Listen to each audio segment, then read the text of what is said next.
Dragnet. Ladies and gentlemen, the story you are about to hear is true. The names have been changed to protect the innocent.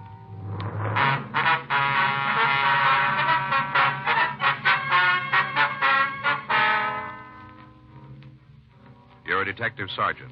You're assigned to burglary detail. You get a call that someone has broken into a necktie manufacturer's. A large supply of hand-painted ties have been stolen. Your job? Check it out. It was Saturday, September 10th. It was hot in Los Angeles. We were working the day watch out of burglary detail. My partner's Frank Smith. The boss is Captain Bernard. My name's Friday.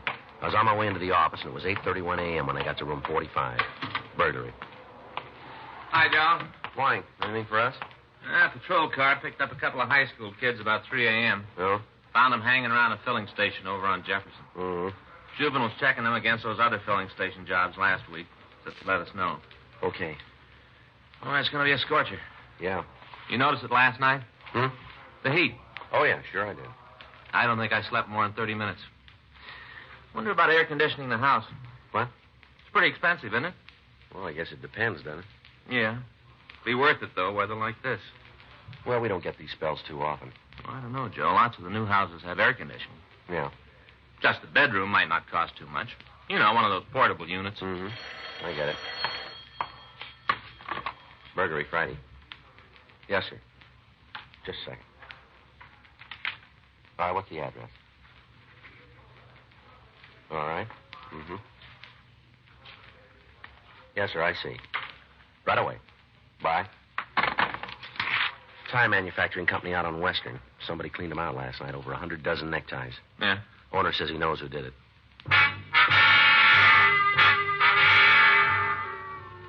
Frank and I drove out to a small manufacturing shop on Southwestern Avenue. 9:03 a.m. We interviewed the owner, George Prosper. He told us the back door had been forced open during the night and that a large supply of hand-painted neckties had been stolen. You see right here, the lock's broken. Yes, sir. That's how he got in, no mistake about it. Uh-huh. You take anything else beside the ties? Oh, a little cash, $80, $90. But the ties are the important thing. Oh? Yeah, they're worth at least $5 a piece retail, all hand-painted, you know. Yes, sir. Some of them are worth more, special designs. Why is that? Well, they're made up for the individual, one of a kind. Oh, I see. Of course, most of the ties he stole weren't specials. They were from a wholesale stock, Christmas orders. Mm-hmm. I'll admit it doesn't feel very much like Christmas today, but we have to get our orders filled before the end of October. Mm-hmm. I certainly hope you'll be able to get the ties back for us in time. Yes, sir. And you said you had an idea who the thief might be. Yeah, that's right. Morgan Gilroy. Well, who's he? Young fellow used to work for me. I let him go first last week. Uh-huh. Just wasn't dependable. Always late in the morning. Careless worker, too. Yeah, well, why do you blame him for the burglary? Well, he was very upset when I fired him. Said his wife was having a baby. Said I didn't have any right to let him go without notice. I see. Told him I'd warn him often enough. Gave him a whole week's pay, and that seemed more than fair to me. Did he say anything else? Well, yeah, he threatened me. Oh. Said I'd be sorry I fired him. Said I'd live to regret it. Uh-huh. Made quite a scene. Told him if he didn't get out, I'd call the police. Did he leave then? Well, not right away. He quieted down some, asked me to change my mind and keep him on. Said he couldn't be out of work now, that he had to have a job on kind of the baby. Mm-hmm. I told him there are plenty of jobs to be had. If a man really wants work, he can find it. Yeah. Different when I was his age. Had to earn your wages. Mm-hmm. And he'd take young fellas like Gilroy, careless, irresponsible, always looking for shortcuts, always looking for an easy dollar. Never give value in return. Yeah. That's why I'm sure it was him. Just the sort of stunt he'd pull. Easy way to earn a dollar. Well, then he's got something to learn, hasn't he? This was the hard way. Frank and I called the crime lab. While they checked the premises, we continued to interview the victim, George Prosper. He gave us a description of the suspect, Morgan Gilroy, and Gilroy's home address. They also gave us a detailed description of the stolen property. 10:17 a.m. The lab reported that they were unable to find any useful fingerprints on the jimmy door. Pictures of the jimmy marks were taken. There was no other physical evidence. 10:57 a.m. Frank and I drove out to the address Prosper had given us. It was a small apartment house on Fountain Avenue in Hollywood. The Gilroy apartment was number 7.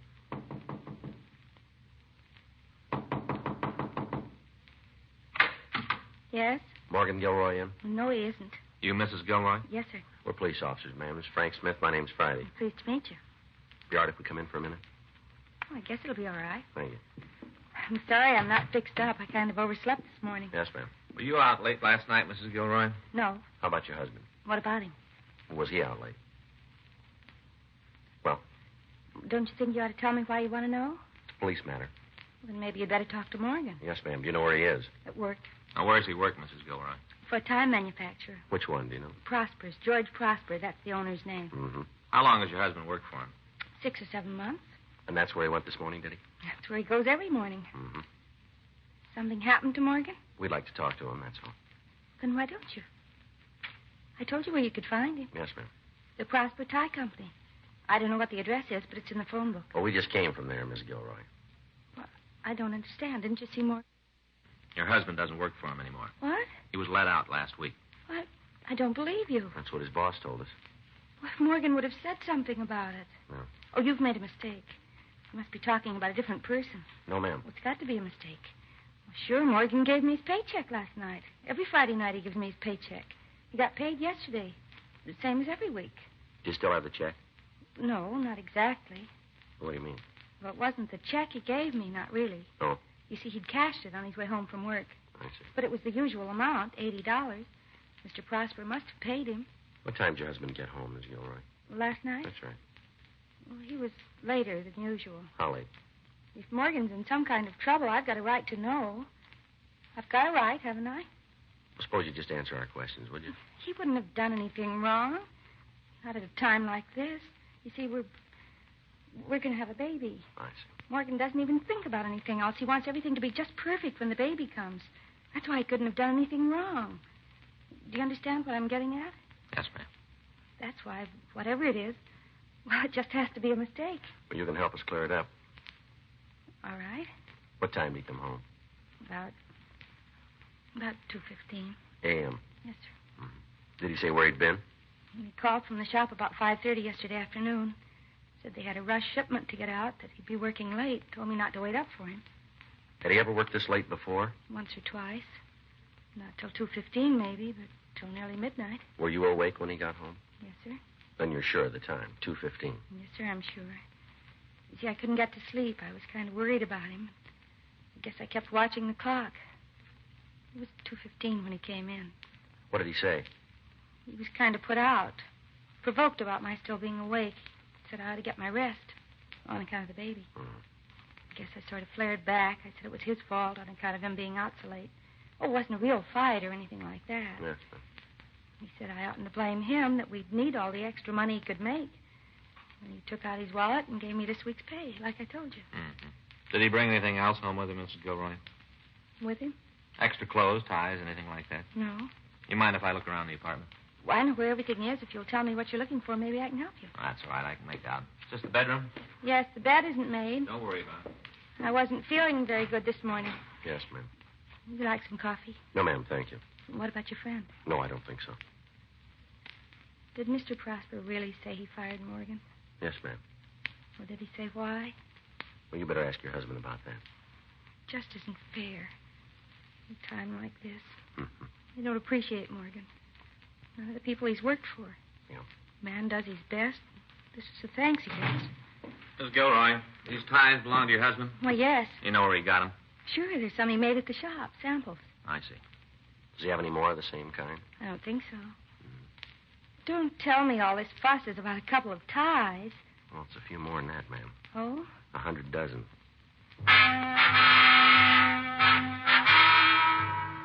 Except for the 3 ties which Frank had found in the bedroom, we were unable to turn up anything else that seemed to answer the description of the stolen property. 12:15 p.m.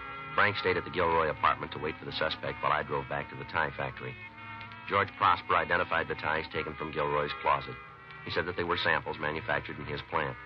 He also said that they had been given to the suspect and had not been stolen. 1:36 p.m. I checked Gilroy's name through R&I. They had nothing on him. 2:17 p.m. I returned to the suspect's apartment. Hi, Joe. Hi. Any sign of him? No, not so far. Where's Miss Gilroy? She's lying down. Oh, She's taking this pretty hard on all the pieces after you left. that's a shame. I guess you can't blame her much. No. And the heat and all. She's bound to be upset. Find out anything? Well, these are Gilroy's ties. Yeah. Prosper gave them to him. Says they're somewhat similar to the ones that were stolen, but they're not the same. Uh-huh. You want to go out for a sandwich? Yeah, I guess so. You eat already? No, I wasn't hungry. Mm-hmm. Can I bring you back some? Oh, milkshake, maybe. That'll do it. Okay. Chocolate? Yeah, fine. I won't be long. Frank? Yeah? Miss Gilroy's all right, isn't she? Well, I guess so. I mean, she doesn't need a doctor or anything like that. Well, I don't know, Joe. Well, you'd know more about it than I do. Well, I suppose if she needs a doctor, she'd call one. Yeah. Well, hurry it up anyway, will you? Sure.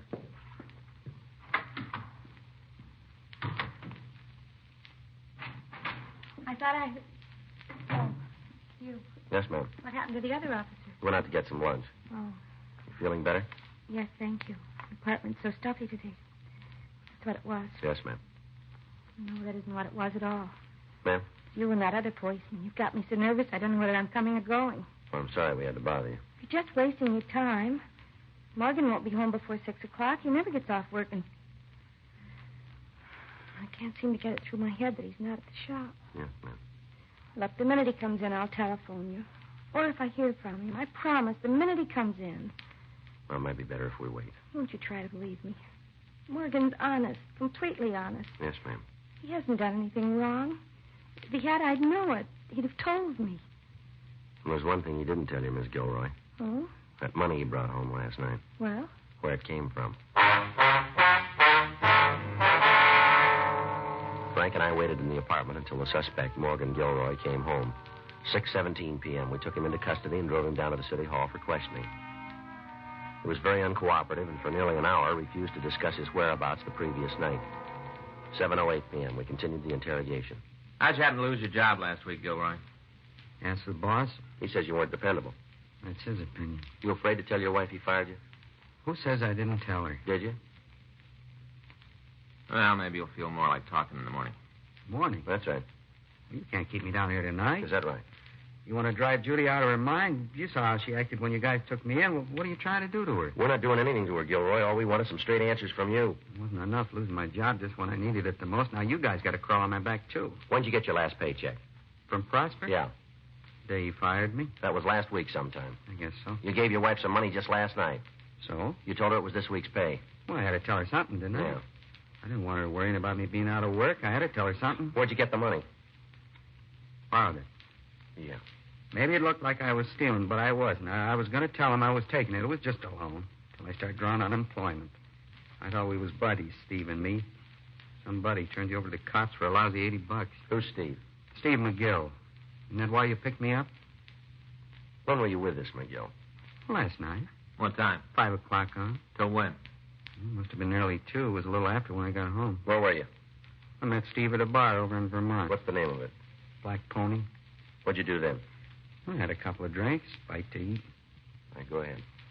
Some other guys came in, friends of Steve's. I met him once or twice, too. Mm-hmm. Somebody said, let's get up a poker game.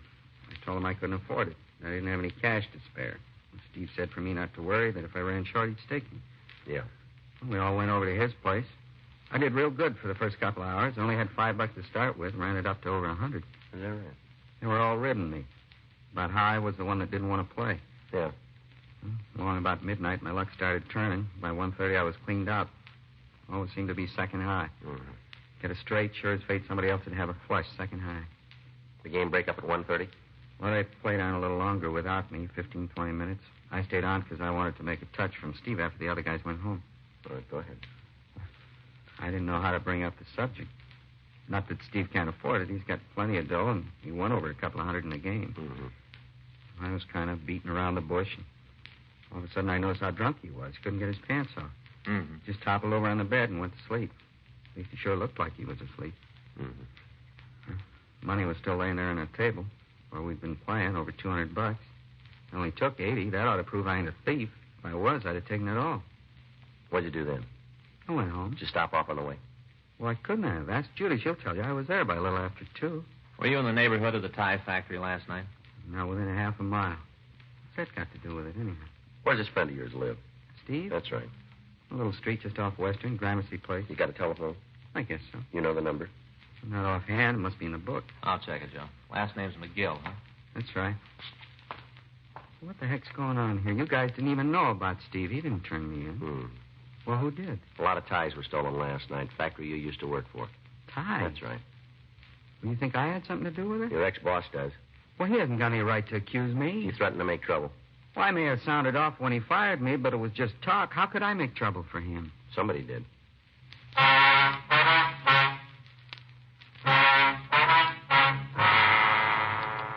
We were unable to contact the suspect's friend, Steve McGill, until the following morning. He confirmed the story Gilroy had told us and refused to press any charges against him.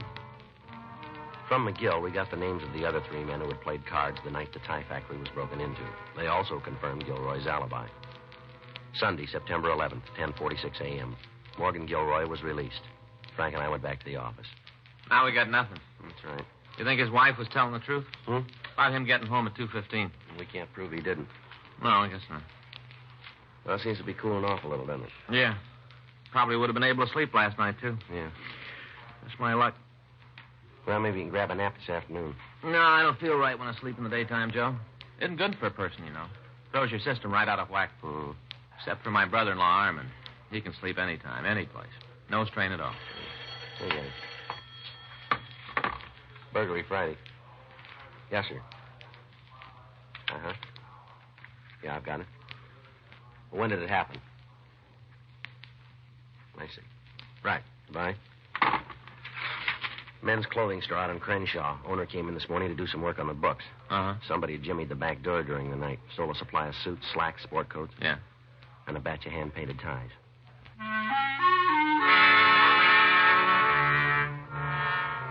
Frank and I drove out to Nimbo's men's store on Crenshaw Boulevard. We talked to the owner, Carl Nimbo. He showed us how the store had been entered and gave us a description of the stolen merchandise. The thief had apparently followed the same M.O. that had been used on the Prosper Tie Company. We were unable to learn anything more about the suspect's identity. Several days later, a tie shop in Hollywood reported the loss of over 200 knit ties. The following night, a men's clothing store on Wilshire Boulevard was burglarized. Investigation indicated that all these crimes were the work of the same man or men. Burglars who were known to have used similar M.O.s were interrogated. No leads were developed. Monday, September 19th, 8:06 p.m. Frank and I were getting ready to go off duty. You want to stop by the house on your way home? No, I'm pretty tired. I think I'll hit the sack early. We could watch a little TV. It's supposed to be a good fight tonight. It's too late for that now, isn't it? Oh, yeah, I guess so. Oh, we could watch something else. You're not going to go to sleep at 8 o'clock, are you? No. Well, come on then. I'll get it. All right. Burglary, Smith. Who? Oh, yes, sir. Sure, I remember. Yes, sir. I see. What's that address? We'll meet you out in front. Right away, yes, sir. Guy owns that tie factory, George Prosper. Yeah. He's calling from a bar over on Normandy. Uh-huh. One of his stolen ties just walked in.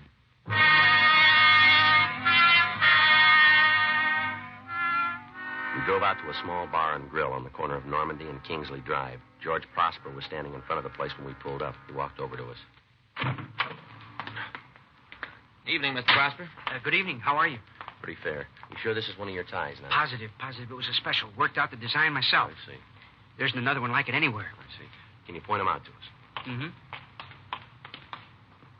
Now, see, through the window there, that corner booth?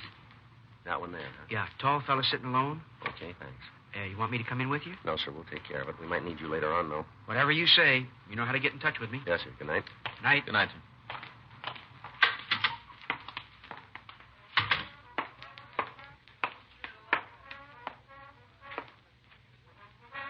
Well? I'd like to talk to you for a minute. Okay, sit down. Well? We're police officers. Okay. What's your name? Trendle? Dick Trendle. You got a job? Sure. Doing what? CPA. Public accountant? That's right. Must make pretty good money, huh? What makes you think so? The way you're dressed. I'm single. I don't have a lot of expenses. It's a nice suit. Thanks. Remember where you bought it? Sure, San Francisco. Mm-hmm. Went up there on my vacation a week ago. Can we see the label? Okay. Okay? Yeah. One drink? No, thanks. My pleasure. Nope. You ever been arrested, Trendle? Sure. Tell us about it. Speeding? Nothing else. No. You get that tie up north, too? No. Where'd you get it? Fellow I met a couple of nights ago. Got to talking to him in a bar. What bar? Oh, Olympic down toward town. Don't remember the name of it. What about this fella? We were talking. Said he was in the clothing business. Happened to mention my hobby was stamp collecting. Yeah. Said sure was a coincidence. What do you mean by that? One of his customers was a stamp collector, too. Had the factory make up a special tie for him, designed it like rare postage stamps. Oh. This one right here, the one I'm wearing. Uh-huh. Offered to sell it to me. Yeah. Because the customer it was made for had left L.A. You have the tie with him? In his hotel. Took me over there to show me. What hotel was it? Oh, I don't know, a little place a couple of blocks away from the bar. You think you could find it again? I guess so. Did you go up to his room? Yeah, he showed me the tie. Showed me a lot of other clothes, too. Did you buy anything else? Nothing else I needed. I stocked up when I was in San Francisco. Didn't need the tie either, but it was a real bargain. Yeah. $350, it's all he asked for it. Felt like this was worth at least $7 or $8. Mm-hmm. Sure couldn't see how he was making any profit selling it at a price like that. He made a profit. Well, it doesn't seem possible. It must have cost him more than $3.50. No, it didn't. Huh? But it will.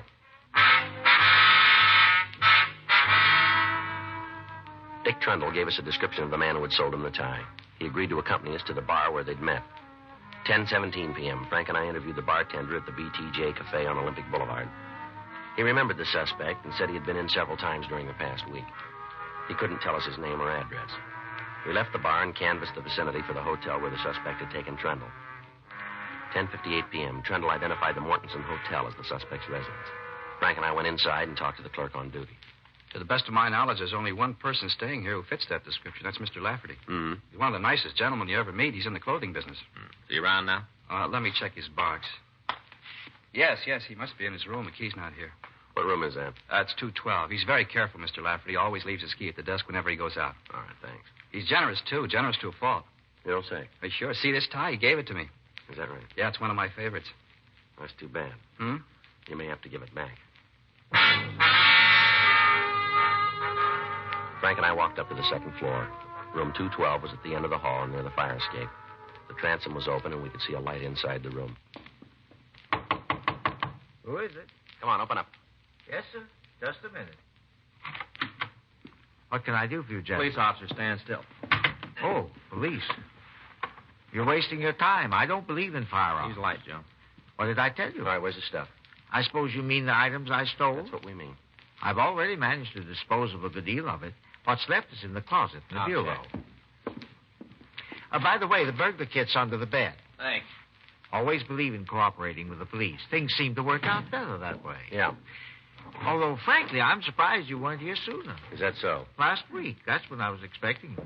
Oh, I'm sorry we were late. Well, looks like we got everything we need, Joe. All right, let's go. You didn't overlook the tools. Don't worry. Last week, I was certain you'd be here then. Mm-hmm. Right after my second job. I've never been able to pull more than 2 before, without being arrested, I mean. You don't say. It was 4 this time, you know. Yeah, we know. 4 jobs. Well, that's a new record for me. Well, let's don't let it go to your head, huh? Oh, I don't take all the credit. If I'd ever worked Los Angeles before, you probably would have found me sooner. Mm-hmm. Have to go somewhere else when I get out. Yeah.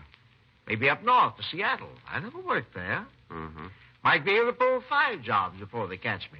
Set myself a new record. Yeah, well, that's not likely. You'll see. Just wait till I get out.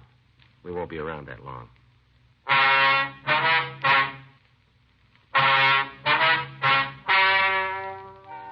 The story you've just heard is true. The names were changed to protect the innocent. On January 7th, trial was held in Department 98, Superior Court of the State of California, in and for the County of Los Angeles.